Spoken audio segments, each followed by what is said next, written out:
मैं स्क्रीन पर अपने हैंडसम चेहरे से सब कुछ चकनाचूर कर सकता था, लेकिन मैंने अपनी वापसी का अनाउंसमेंट सबसे पागलपन भरे तरीके से किया। किसी ने मुझसे सवाल करने की हिम्मत नहीं की, किसी ने सांस लेने की हिम्मत नहीं की। जब वे पीछा करने वाले मेरे शरीर में खड़े हुए, तो उन सभी ने सोचा कि यह हेवनली फॉक्स की शुरुआत है, क्योंकि हर टारगेट की मेरे प्रति शुरुआती फेवरेबिलिटी 90% तक थी। लेकिन ये बेकार लोग उन घिनौनी घटिया टैक्टिक्स और चापलूसी वाले कामों का इस्तेमाल करने पर अड़े रहे, जिससे एक अच्छा हाथ बर्बाद हो गया। जब तक सिस्टम ने 10वें पीछा करने वाले को खत्म नहीं कर दिया, उन्होंने एक औरत को छुआ तक नहीं। उन्हें क्या पता था, जब वे बेशर्मी से उन औरतों की चापलूसी कर रहे थे, तो उन्होंने पहले ही यह देख लिया था कि इस शरीर में एक अलग इंसान है। मैं हवा में तैरता रहा, यह सब ठंडे मन से देखता रहा। क्या मुझे जुआ खेलना चाहिए और वापस जाने देना चाहिए? 3 महीने से भी कम समय में मैं उन सभी औरतों को घुटनों के बल पर भीख मांगने पर मजबूर कर दूंगा। सिस्टम ने बेपरवाही से मजाक उड़ाया। अरे घमंडी चींटी, क्या तुम्हारे 10 ध्यान से चुने गए बचाने वालों में से कोई कामयाब हुआ? सिस्टम काफी देर तक चुप रहा,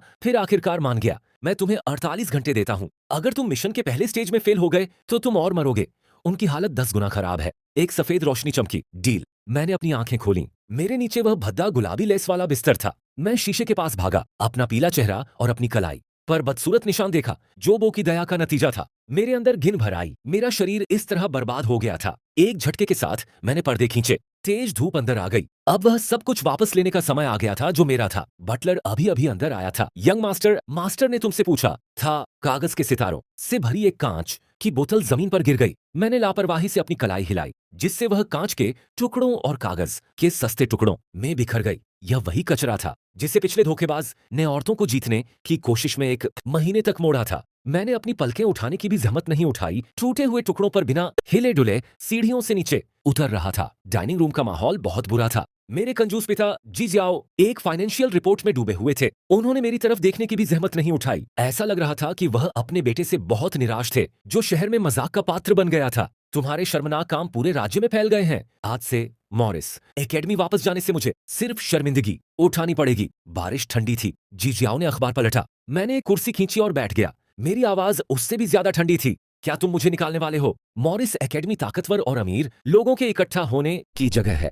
निकाला जाना जी परिवार द्वारा पूरी तरह से छोड़ दिए जाने के बराबर है। मैं क्लास जी में सबसे आखिरी हूँ। मैं अब बोर्ड को कंट्रोल नहीं कर सकता। मुझे एक आखिरी मौका दो। मैंने बेशर्म क्लास जी बैच को 2 उंगलियों के बीच दबाया और टेबल पर पटक दिया। अगले महीने के मंथली एग्जाम में मैं अपनी वो पोजीशन वापस ले लूंगा जिस पर मेरा हक है। जी शियाओ का हाथ, जिसमें अखबार था, थोड़ा कांप रहा था। वो आवाज बहुत जानी पहचानी थी। उसने अखबार नीचे रख दिया। उसकी भौहें तन गईं। भले ही तुम एक बार, अगर मैं फेल हो गया तो मैं अपनी मर्जी से सारे विरासत के अधिकार और शेयर छोड़ दूंगा और जी परिवार से बाहर निकल जाऊंगा। मैं बस उसकी आंखें हूं। मैं अपने बचने के सारे रास्ते दांव पर लगा दूंगा। अगर मुझे निकाल भी दिया गया तो मैं जी बोड़ा अपनी काबिलियत से जिंदा रह सकता हूं, लेकिन मुझे इस इज्जत के लिए लड़ना होगा। जी शियाओ ने मुझे ध्यान से देखा, फिर गहरी सांस ली। एक आखिरी महीना अपने पापा से निपटने के बाद मैं वो धूल भरी top of the line supercar चलाऊंगा। इंजन मॉरिस एकेडमी के सामने जोर से रुका। मैं कार के दरवाजे से टिका, आलस से स्कूल के मोटो साइन को देख रहा था। 3 साल पहले मैंने खुद ये शब्द लिखे थे। क्या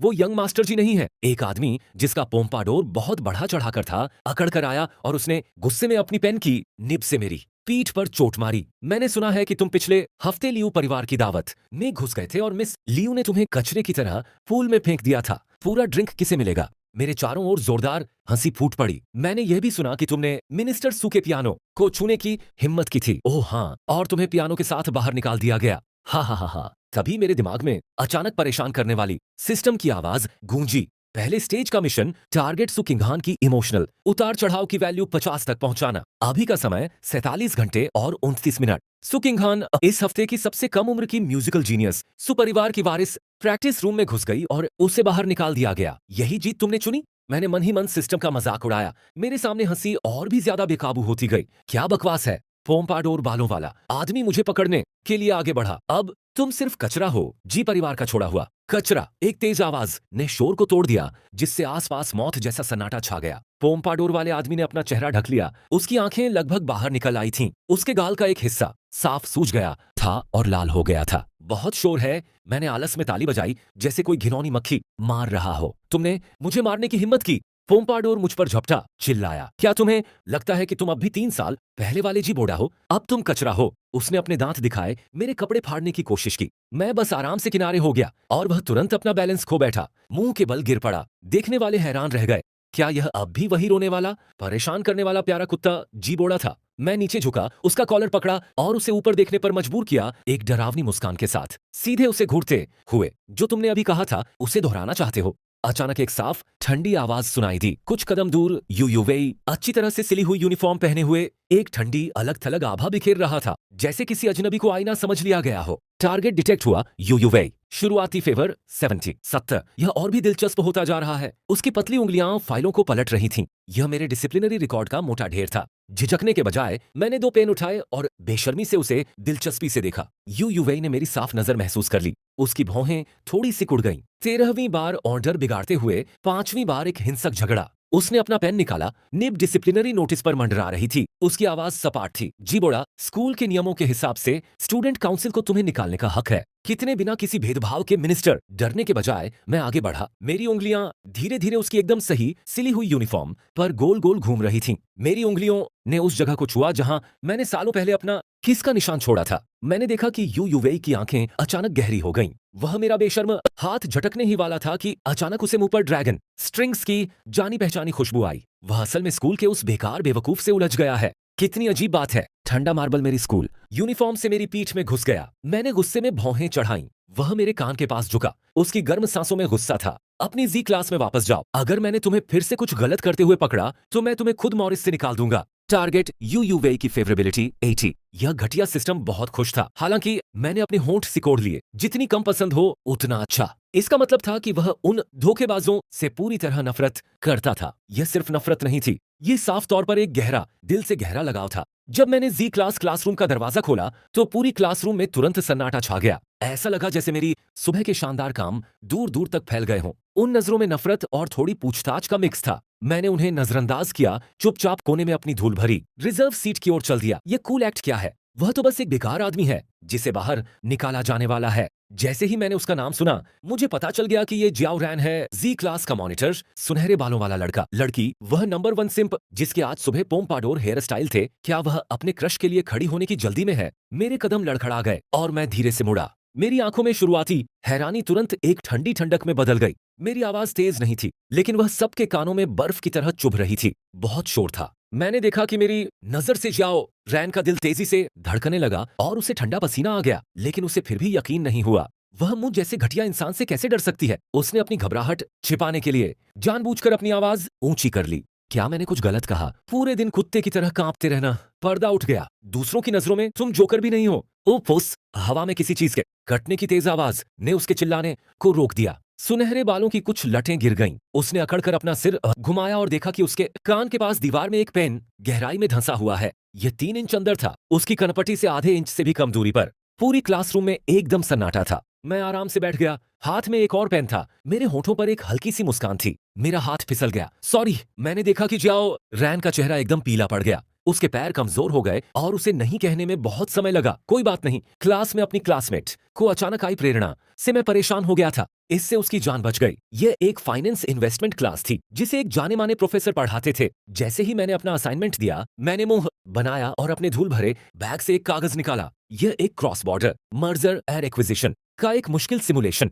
एनालिसिस था। दिलचस्प बैकग्राउंड क्यूई परिवार से जुड़ा लग रहा था। मैंने प्रोफेसर को असाइनमेंट लेते समय सिर हिलाते देखा। क्लास डी के जिद्दी अमीर बच्चों की लिखी यह बातें फाइनेंस की बेइज्जती थीं। यह असाइनमेंट क्यूइनियान ने क्यूई परिवार के चल रहे एक्विजिशन के लिए दिया था। वह जीनियस है, बस इतना ही। मैंने प्रोफेसर की उलझी हुई नजर मुझ पर पड़ते देखी। शायद उन्हें मुझ पर तरस आ रहा था। जी बोड़ा, क्या तुम अपना असाइनमेंट दोबारा देने का प्लान नहीं बना रहे हो? प्रोफेसर मेरी डेस्क की ओर आए। उनकी आवाज में निराशा थी। वह रिपोर्ट पर तेजी से कुछ लिख रहे थे। मैंने ऊपर देखा भी नहीं। मैं कोई प्रॉब्लम सॉल्व नहीं कर रहा था। मैं क्यूई परिवार की एकदम सही दिखने वाली स्कीम का एनालिसिस कर रहा था। मुझे प्रोफेसर की बेसब्री महसूस हुई, लेकिन जब उनकी नजर मेरी डेस्क पर पड़ी तो वे तुरंत स्तब्ध रह गए। मैंने स्पिरिचुअल एनर्जी का आखिरी आर्क बनाया, कागज को 2 उंगलियों के बीच पकड़ा और उसे कचरे की तरह प्रोफेसर की ओर धकेल दिया। प्रोफेसर ने नीचे देखा, उनकी पुतलियां तेजी से सिकुड़ गईं। घने भरे हुए फॉर्मूले, सभी मर्जर और एक्विजिशन, डील में सबसे छिपे हुए लूपा होल की ओर इशारा कर रहे थे। एक बड़ी कमी जिसे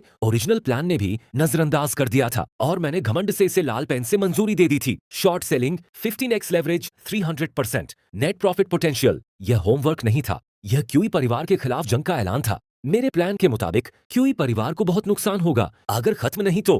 प्रोफेसर के हाथ बेकाबू होकर कांप रहे थे। उन्होंने अचानक ऊपर देखा, मुझे ऐसे घूर रहे थे जैसे मैं कोई मॉन्स्टर हूं।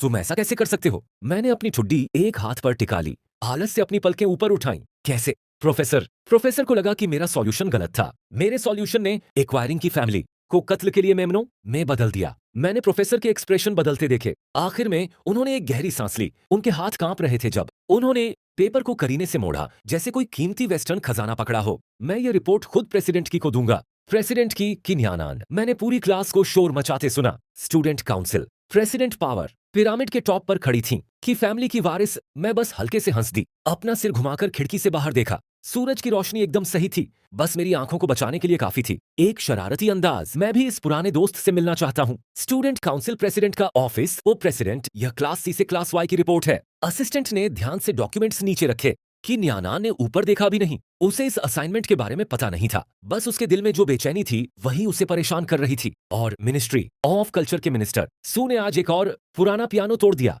बिल उसे भेज दिया गया। उसे उस म्यूजिक के दीवाने के बर्ताव की आदत हो चुकी थी कि न्यानान की आवाज में कोई फर्क नहीं था। धमाका। ऑफिस का दरवाजा लात मारकर खोला गया। बूढ़ा प्रोफेसर मेरे मुड़े हुए डॉक्यूमेंट को दोनों हाथों में पकड़े हुए अंदर आया। पेपर कांप रहा था। प्रेसिडेंट, प्लीज इसे देख लीजिए। कि न्यानान की पतली उंगलियां थोड़ी रुकी। आखिर में उसने ऊपर देखा। उसकी आंखों में थोड़ी नाराजगी थी, लेकिन उसने फिर भी पेपर ले लिया। जैसे ही उसकी नजर पेपर पर पड़ी, ऑफिस की हवा जैसे बाहर निकल गई हो। अच्छे व्यवहार वाला स्टूडेंट काउंसिल। प्रेसिडेंट तुरंत गायब हो गया। उसकी जगह एक डरावनी आभा ने ले ली। कि न्यानान उस कमी को ध्यान से देख रहा था जिसे मैंने लाल पेन से मार्क किया था। उसकी उंगलियां पेपर को जोर से पकड़ रही थीं और वह सफेद हो रहा था। एक जानलेवा कमजोरी, एक ऐसी कमजोरी जिस पर उसने भी ध्यान नहीं दिया था। यह किसने लिखा? उसकी आवाज धीमी और शांत थी, फिर भी इससे कमरे का टेम्परेचर बहुत गिर गया। हमेशा की तरह प्रोफेसर जी बोड़ा की आवाज इतनी धीमी थी कि मच्छर की भिनभिनाहट जैसी लग रही थी। कि न्यानान जम गई। उसकी बर्फीली नीली पुतलियां तेजी से सिकुड़ गईं। 3 साल पहले जी बोड़ा नाम उसका बहुत बड़ा दुश्मन था, लेकिन बाद में मैं वह मजाक बन गई जिसका वह जिक्र बिल्कुल नहीं करना चाहता था। यह रिपोर्ट, क्या वह पिछले 3 सालों से पागलपन का नाटक कर रहा था? लंच ब्रेक में उन घूरने वालों को नजरअंदाज करते हुए मैं सबसे शांत चाइनीज रेस्टोरेंट में गई, खिड़की वाली सीट चुनी और अपनी ठुड्डी अपने हाथ पर टिका ली, उस अनोखी शांति और सुकून का मजा लेने के लिए तैयार। आज रात मेरे साथ रहना चाहोगी मिस लियू? एक चिपचिपी आवाज ने टोका। चुप्पी टूटी। बिना पलकें उठाए मैंने पास में ही लियू रुयान की एक झलक देखी। जिस लड़की ने मुझे पिछले हफ्ते पॉल में फेंका था, वह अब एक जवान लड़के को गले लगा रही थी। सुनो, अगर तुम्हें कुछ चाहिए तो, लियू रुयान ने लड़के की पीठ थपथपाते हुए कहा। मिस लियू, क्या तुम्हारे दिल में कोई और है? लड़का मेरी तरफ मुड़ा। मैंने सुना है कि आज उस बिना शादी वाले जवान मास्टर ने काफी शो किया। लियू रुयान की नजर आखिरकार मुझ पर पड़ी, क्योंकि वह अपने चाय के कप से खेलती रही। मैं हिला तक नहीं, उसे ठीक से देखा भी नहीं। लियू रुयान ठंडी हंसी हंस दी। उसकी उंगलियां लड़के की ठुड्डी को सहला रही थीं। उसकी आंखें मुझ पर टिकी थीं। वह इसके लायक नहीं है। इससे पहले कि वह बोलना खत्म करती, वह मेरी टेबल की तरफ बढ़ा। उसके हाथ टेबल पर थे। उसका ऊपर उठा हुआ चेहरा लगभग मेरी नाक को छू रहा था। वह मेरी आंखों में डर या तारीफ देखना चाहता था। बदकिस्मती से कुछ नहीं था, बस एक दया भरी नजर थी, जैसे वह किसी बेवकूफ को देख रहा हो। काफी यकीन दिलाने वाला है ना? वह गुस्से में था।